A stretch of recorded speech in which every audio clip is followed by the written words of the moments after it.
Hey guys, it's Sad Crow Man. About a month ago, I asked you guys if you had any writing questions for me, and today I'm going to answer them all to the best of my ability, starting in order, sorting by the top comments. We have Jocelyn Starlily. What would/do you do if you feel like the story's not going anywhere or don't know what to do next? When a story's not going anywhere, I throw it out. This may seem kind of harsh, but hear me out. Cry for the Devil is not my first book. My first book is a dystopian novel I titled Shut Down, and it was trash. The main character had no agency, it recycled tropes that are overused in the genre, and I wasn't sure what message I wanted to get across with the book, which was a no-no for any kind of political fiction.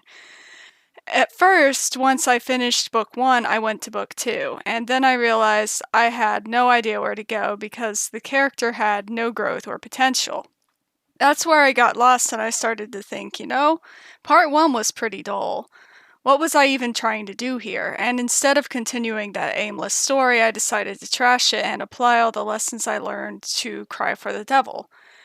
If I one day decided Shut Down is worth revisiting, I'd rather start over with a blank slate than try to work with what I had, so I literally trashed it. It is in the physical, actual trash now, somewhere in a landfill, I'm sure. I should have recycled it, but I didn't. And number two is, are there any inspirations that you draw from to put your characters together? Yes.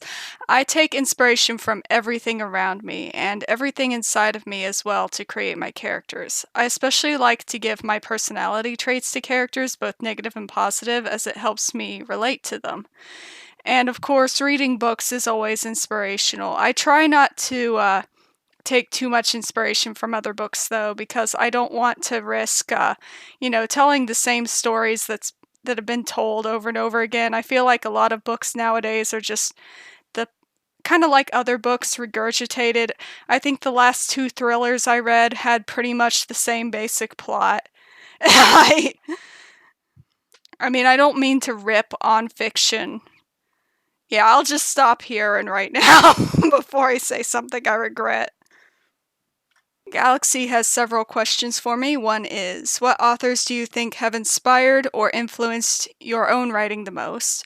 Probably Rochelle Mead. She wrote one of my favorite teen book series of all time, Vampire Academy. And between that and Harry Potter, I was a busy reader when I was a teenager. Oh, okay, so I was a busier simmer, but I was a busy reader too. Rochelle Mead, Vampire Academy, it was just. I don't know how to explain it. It was such a formative book series for me. It was one of the books that really made me want to write.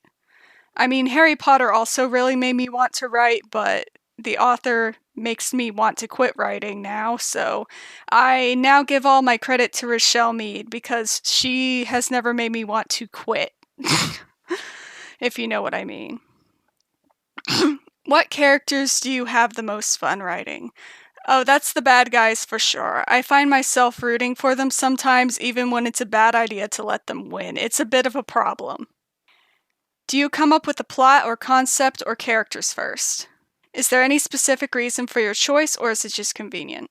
That's a good question. I actually come up with the plot first. My characters are created to drive the plot forward, so I would have a hard time working the other way around. I can't imagine. You see, just coming up with a character and having them go about life, I feel like I would really mess that up. It's so much easier to come up with the plot first, at least for me. Do you write by the seat of your pants and whatever story comes out is what it is, or do you plan your plot beats? I actually do a mix of both. I think they call that if it's a plotter and a pantser, they call it like a plantser or something, I think. I plan and plot. But at this point in the story, everything is actually plotted out very meticulously because I would get lost if I stopped now.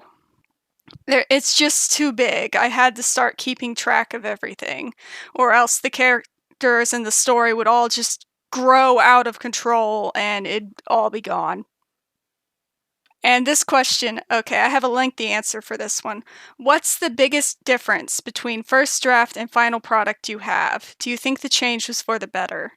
The biggest change was the ending. That hasn't been released yet, though. So, the biggest change you see in print is that I decided to give William more agency and personality at the last minute.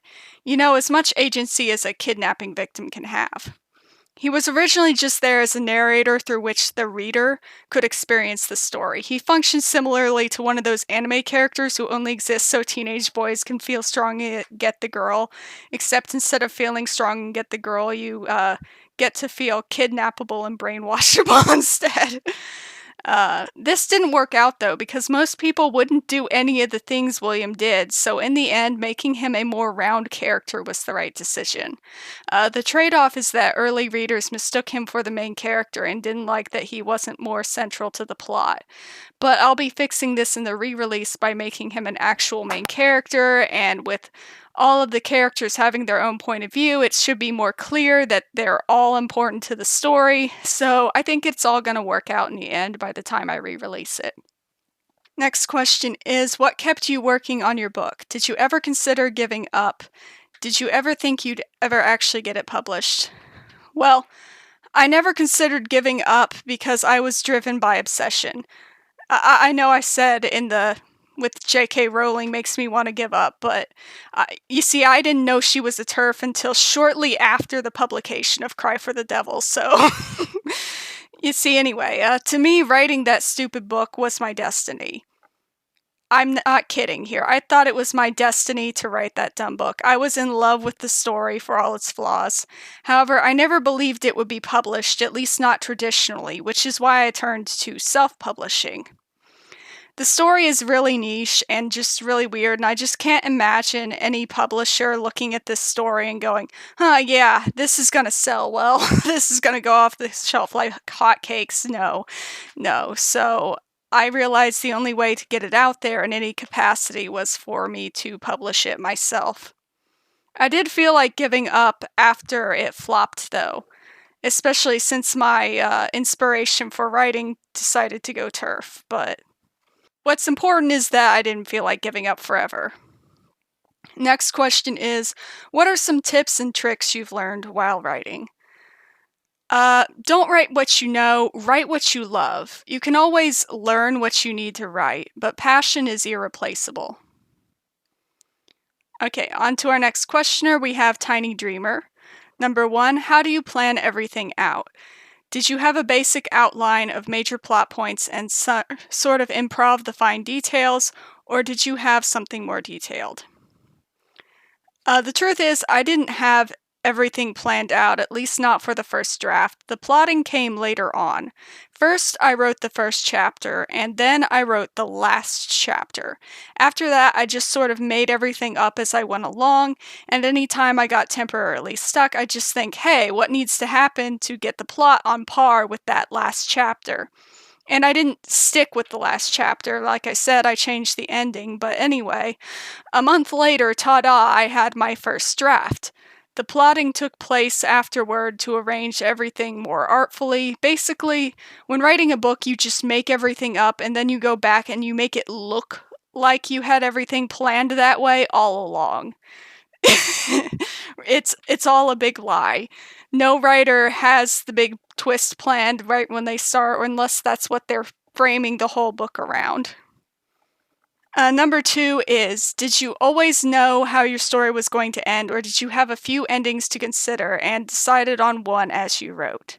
I hope that all made sense. LOL, I had some trouble figuring out the phrase. It made sense, yeah. I guess I implicitly answered that already, but there is only one way for the story to end because I wrote everything to lead up to that specific ending. However, I do plan on publishing several alternate endings because I like alternate endings. I think they're fun. I wish I had, like, a more mystical, fancy writer answer to that, but I just like alternate endings. I think they're fun, and I've already written a couple, and some of them I like more than the actual ending, because the actual ending is very bittersweet, and I actually prefer happy endings. I almost never write happy endings, but I prefer them. Alex the Human, I guess? Alex the Human? How would I pronounce that? I don't know. As an aspiring writer who is neurodivergent, I get a lot of ideas, and the story I want to tell shows in my head kind of like a movie, but when I try to write it down, I can really only put it into multiple short stories/poems and struggle when it comes to writing it in the form of chapters. How do you manage to articulate the ideas in your head into a comprehensible story? I'm going to recommend you try what I mentioned in my last point and start with the ending as soon as possible. Once you've got an ending, you have a destination. Everything unfolds so much more easily. You know what's missing that needs to be there to deliver the characters to their destinations, so you can add that in. It may not come to you as easily as the chapters you were inspired to write in the form of short stories, but that's okay because you don't really have to be inspired to write, you just have to be motivated. Does that make sense? I know a lot of people feel like you have to be inspired to write, but really what's irreplaceable and just incredibly important to writing is that you feel motivated. Because if you have no motivation, I feel like nothing comes out. Whereas if I have no inspiration, there's always something to work on with the book. Hiccup, excuse me. For our Brianna, oh my god, I can't pronounce anything. Miharis? I hope I pronounced that right. Do you have a certain way to keep all of your characters organized so personalities, relationships, etc. don't switch midway through, or is it that you simply remember every character you create and their entire livelihood? Well, when I wrote Cry for the Devil, I just kind of kept it all in my head. It was my second book, though, and for my third, I won't be doing it that way, because you see, it was easy for Cry for the Devil because I only had 3 main characters.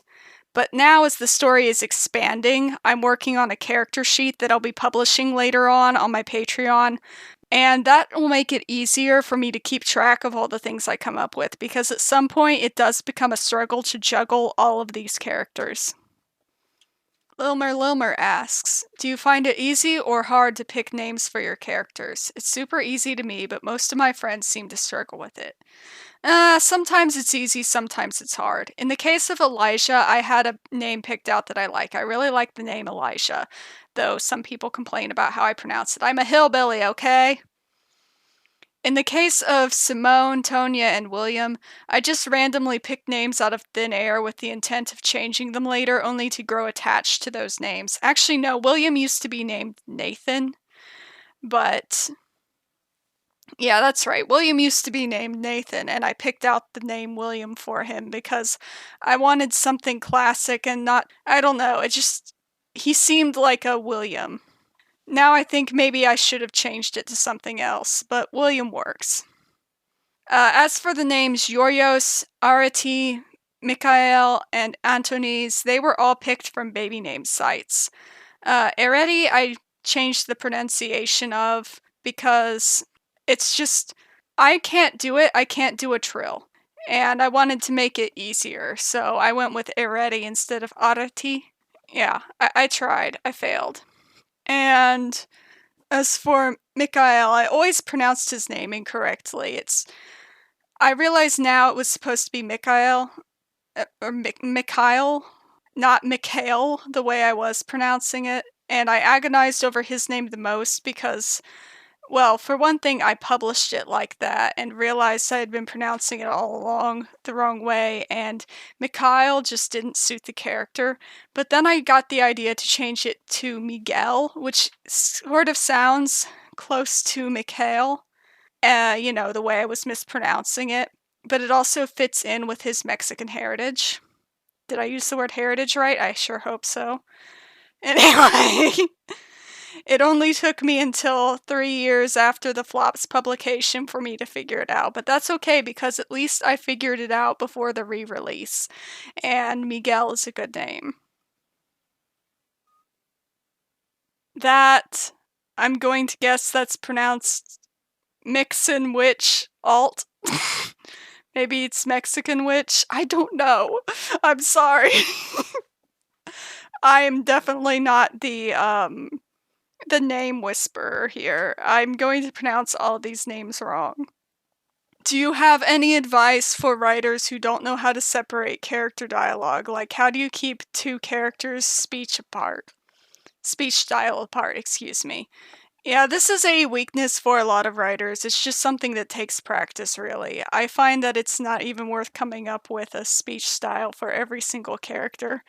Most notably, there's not much of a difference between Elijah and William, except that William is far more sarcastic. I did, however, make a sheet with the narration style of all of my characters written out. I'd say that Eretti has the most distinct style of speech out of all of them, with her liberal usage of Australian slang and improvised idioms. Basically, I come up with a speech style for characters who I want to stand out. Daddy Chill 985, very easy name to pronounce, thank you. Ah! I stepped on my headphones. Are there any questions that you would say are essential to ask yourself about a character while you are developing them? Yes, what makes them different from everyone else? It can be in any way, but especially what makes their personality different from the other characters in your story, because that's what's going to make them interesting. It's going to be a great source of tension, originality, and personality for your story, especially as a source of tension. That can very easily come with what makes your character different from the other characters in the story. After all, variety is the spice of life, right? I love how I said that like I don't know. Like, is it really the spice of life? I have no idea. Arrow Hayes asks, do you have any advice for someone who has a story to tell but doesn't consider themselves a writer? I've got story ideas and I've got original characters, but I've never written before, so I find the idea of writing their novels daunting. Thanks, Sad Crowman. You're welcome. The probably anticlimactic advice is to just start writing. I know that's such a boring thing. You're probably sick of hearing that, but you don't have to make writing a part of your identity or personality or whatever. It's a very solitary hobby that's almost entirely self-driven. Nobody's a writer before they start writing. And if your work ends up being below your standards as a reader, no worries, you can always start over, you know? I mean, Cry for the Devil has almost no resemblance to what it was originally supposed to be, so I feel pretty confident in saying that. Stikira asks, let's see, as someone who is neurodivergent, I have autism. I tend to write a lot of stories and comics and fanfic, but I get so overwhelmed with the sheer amount of stuff I come up with in my head, I have a hard time starting and finishing anything. Everything takes longer than I expect, and I tend to get discouraged and have a hard time managing my time and projects. What is a good recommendation for managing your time and setting realistic expectations to get projects done, especially as a neurodivergent person? This is a good question, and I wish I was a better person to answer it. I have a lot of time management problems myself, and I'm just kind of starting to get to the point where I'm finally capable of managing them. I have learned, for example, not to compare myself to other writers. Just because I know I'm capable of writing 50K in a month, that doesn't mean I'm going to be able to write 6 books a year or even finish the book I'm working on in a year.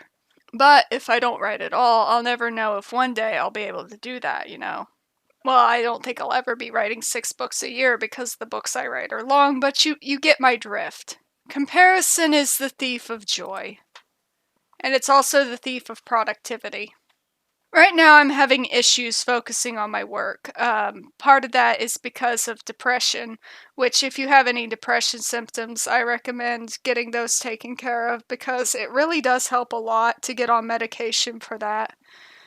But anyway, one thing I'm sure to do is always have my book open in one window. That way, no second of inspiration is ever wasted. After all, when you have like loads of tabs open, which I always do, I don't know if you're like that, but I am, one of those tabs had better be the book. It also helps to remember that writing is the fun part, and it's something you can really only do once. Well, okay, so twice in Cry for the Devil's Sake, but that's only because it flopped so hardcore that no one will mind me giving it a second shot. So take your time and enjoy the writing process. In some ways, the amount of time it takes us to finish things is an advantage. You see, we neurodivergents, aren't just procrastinating in a way. We're also incubating those ideas in our head slowly, and this incubatory period does result in better quality work once we get there. It just takes a little longer to get there. So, as long as you don't do something stupid, like, say, set a release date that forces you to release rushed work, neurodivergence can work in your favor. I never miss a chance to self roast. Trash Can asks, in your experience, is there anything that English slash literary literacy teachers, tell you in school about writing that is or is not true? Also, this might just be a me problem, but how do you differentiate characters that are in a scene together? Okay, I'll get back to that one. For the first question, yeah, lots of things. Anytime a writing teacher tells you something is always true, that's a red flag in my opinion, because everything works differently for every story. You may have one story, for example, where a love triangle slows down the plot and gets in the way, but another story where the plot is enhanced by that same love triangle. Just as a bottom line, English teachers, well, you know what they say, those who can't teach. So I'd avoid taking your English teacher too seriously, just in general, because your English teacher isn't a professional writer. Unless they are, in which case, good for them. Taking English teachers too seriously definitely resulted in mistakes made with my book, as I avoided including Eretti's perspective because one teacher told me without reading my book that multiple perspectives would be too hard to pull off. Same teacher also told me that it was getting too long without reading it, and knowing how complicated the plot is. I mean, he definitely, his intention was to help. It wasn't to haha destroy my book and make it flop, but, definitely hear out your English teachers, but don't just blindly do everything they say like I did. Put your own intuition first.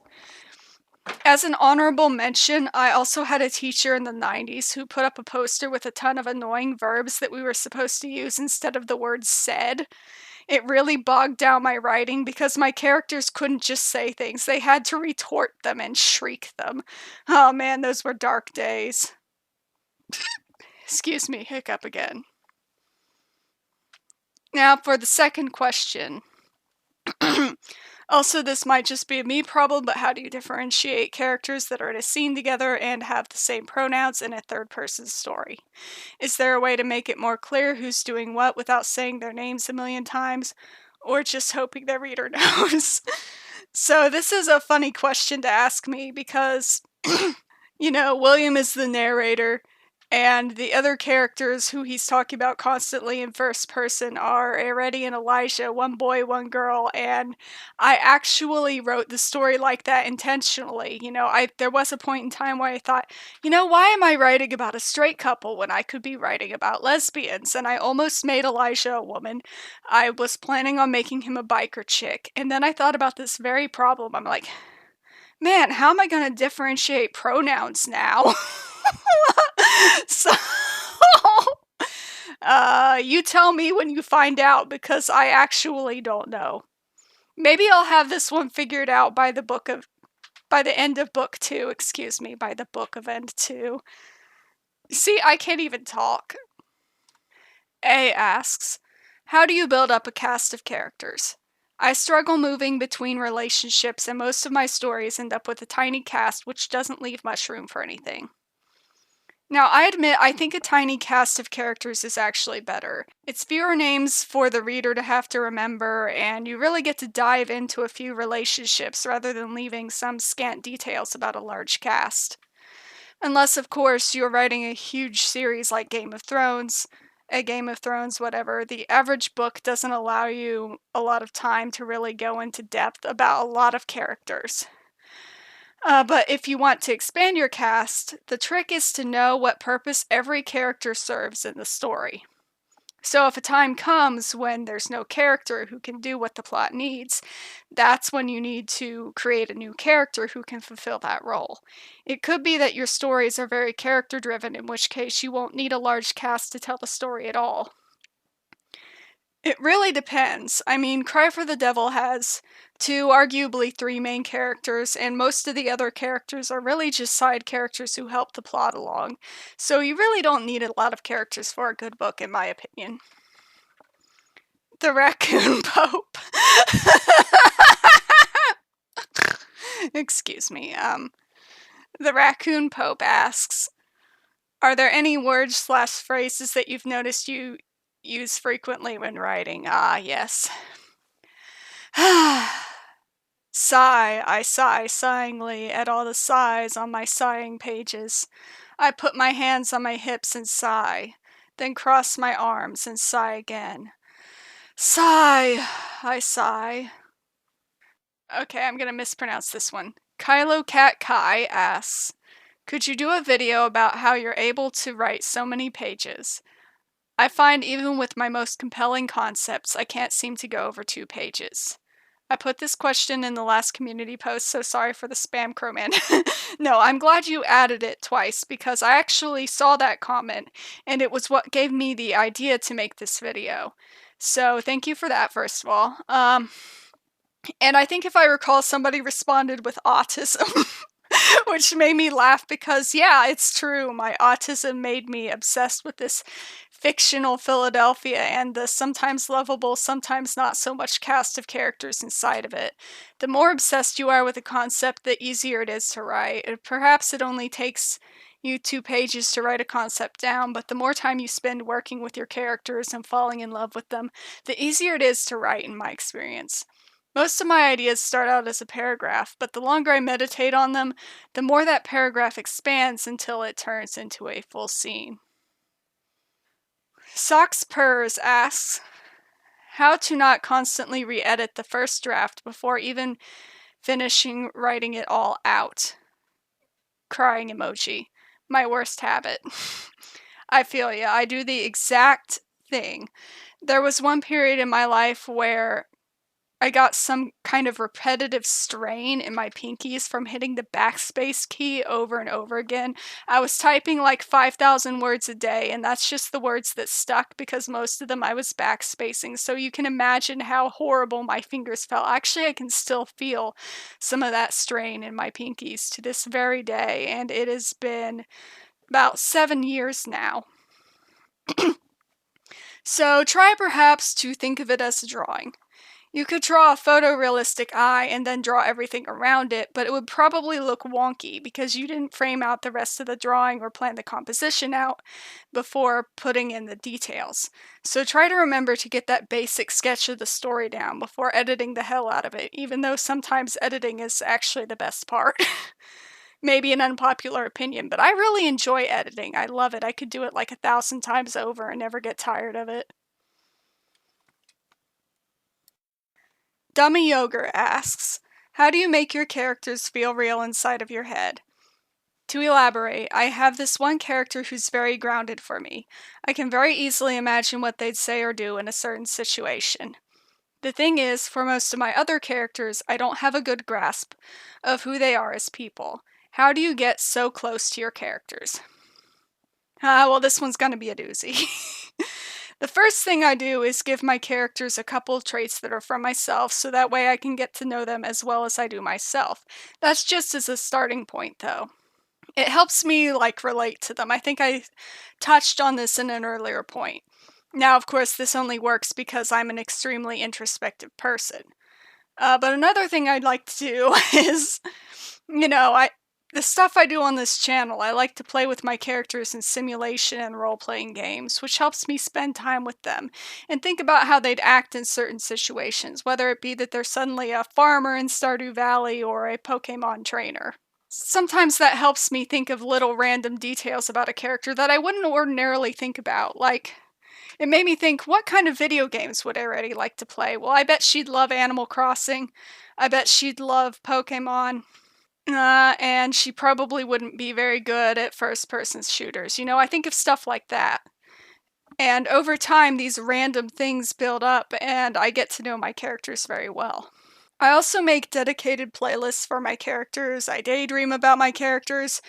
Sometimes I even dream at night about my characters. Basically, I'm obsessed. Excuse me, hiccup again. Me being a writer is the only thing keeping my interactions with my characters from being maladaptive daydreaming at this point.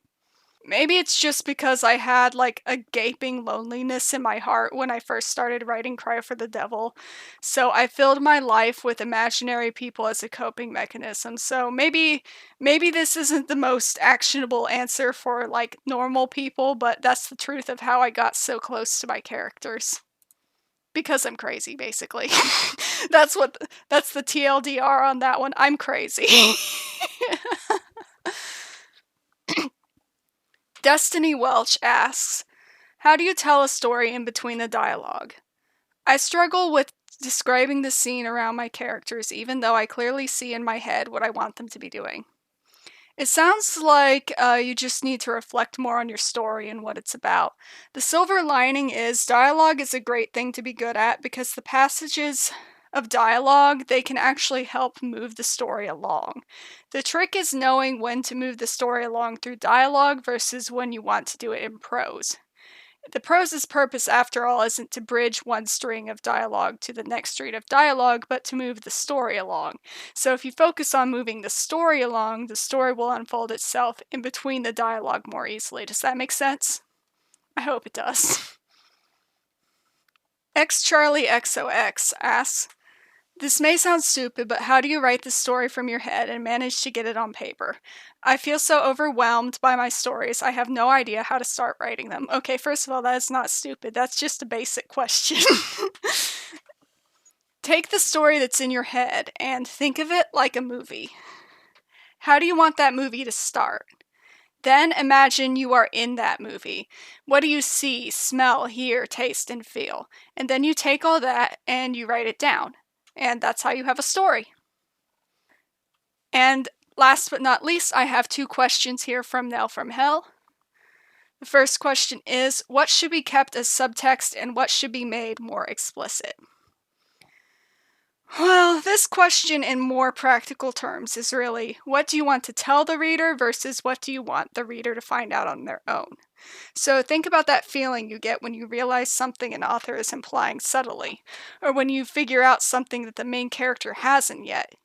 You feel smart, right? Engaged in the story, excited. When you want the reader to feel that, find a way to imply it. But when the feeling of discovery doesn't benefit the reader, that's when you're going to want to just state it outright. That's how I do it anyway. I just kind of play it by ear the whole way through. Whatever feels right. You know what I mean? And the second question is how to make dialogue sound natural. So I actually act all of my dialogue out multiple times. In fact, I do it out loud if possible. This helps me figure out what sounds natural versus what sounds forced or awkward. I do the same with my YouTube scripts, and that's oddly enough what helped me to write better dialogue, because if you think about it, a YouTube script is just a one-sided conversation between me and the listener.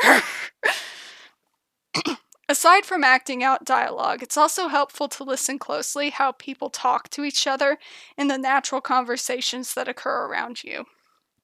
I'm not exactly advocating for eavesdropping, but at any time the people around you start a conversation that you're uninterested in engaging in, something that's the norm for autistics like me, I suppose, then, that's an opportunity for a writing lesson. Actually, and just in general, life around you and observing life around you and listening carefully to conversations around you, that's the secret to writing good stories, in my opinion. I know a lot of people say it's reading books, and that's part of it, but for character-driven stories especially, I really recommend looking at the real world around you rather than looking in books. I mean, don't discount reading books as a source of inspiration. That's great too, but yeah, at this point I'm just going to start repeating things over and over again. But anyway, yeah, I'm a little awkward, guys. Sorry. But I hope that I gave you some good advice today that you all can write with, and good luck with your writing. Thank you. Please rate, subscribe, and blessed be motherfuckers. And an extra special thanks to all of my Patreon supporters for making this channel possible. I especially would not be able to make a living off of this channel if not for my Patreon donations that I get every month, so thank you so much. Also, if you want to support my Patreon, they did just recently remove the 18 and plus limitation from my Patreon. So that means that teens can now join my Patreon and as a result the Discord server. So I guess that's it. I don't have anything else to say. Please rate, subscribe, and blessed be, motherfuckers. See y'all.